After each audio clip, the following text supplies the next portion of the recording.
ഇന്നത്തെ വീഡിയോയിൽ കേരള ബ്ലാസ്റ്റേഴ്സിന്റെ ഏറ്റവും പുതിയ അപ്ഡേറ്റുകളാണ് പറയുന്നത്. വീഡിയോയിലേക്ക് പോകുന്നതിന് മുമ്പ് നമ്മുടെ വീഡിയോകൾ ആദ്യമായി കാണുന്നവരാണെങ്കിൽ കൂടുതൽ കേരള ബ്ലാസ്റ്റേഴ്സ് ISL വാർത്തകൾക്കായി ചാനൽ സബ്സ്ക്രൈബ് ചെയ്ത് അടുത്തുള്ള ബെല്ലൈക്കൺ എനേബിൾ ചെയ്തു വെക്കുക. കഴിഞ്ഞ 3 സീസണുകളിൽ ബ്ലാസ്റ്റേഴ്സിനായി പന്ത് തട്ടി ബ്ലാസ്റ്റേഴ്സ് ആരാധകരുടെ പ്രിയ താരമായി മാറിയ ലെജൻഡ് മാർക്കോ ലെസ്കോവിച്ച് ക്രൊയേഷ്യൻ ക്ലബ്ബായ സ്ലാവൻ ബെലോപ്പയിൽ 2 വർഷ കരാറിൽ സൈൻ ചെയ്തിരിക്കുകയാണ്. നിലവിൽ ബ്ലാസ്റ്റേഴ്സ് വിട്ടെങ്കിലും ബ്ലാസ്റ്റേഴ്സ് കണ്ട one of the best defender ക്യാപ്റ്റനാണ് ലെസ്കോവിച്ച്. താരത്തെ ഒരിക്കലും ബ്ലാസ്റ്റേഴ്സ് ആരാധകർ മറക്കില്ല. അതുപോലെ ബ്ലാസ്റ്റേഴ്സ് താരമായിരുന്ന യുവ മിഡ്ഫീൽഡർ ഗിബ്സൺ സിംഗിനെ ലോണിൽ സ്വന്തമാക്കിയിരുന്ന ഒഡീഷ FC ഇപ്പോൾ പെർമനന്റ് ഡീലിൽ സ്വന്തമാക്കിയിട്ടുണ്ട് എന്നാണ് റിപ്പോർട്ടുകൾ.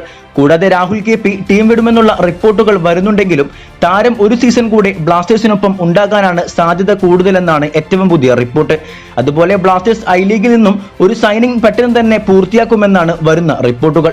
കൂടെ തന്നെ നമ്മൾ കാത്തിരുന്ന മറ്റു വിദേശ സൈനിങ്ങുകളും ഉടൻ എത്തിയേക്കും. ശേഷമായിരിക്കും ജൂലൈ ഫസ്റ്റ് വീക്കിൽ തായ്ലാന്റിലേക്ക് താരങ്ങൾ പറക്കുക.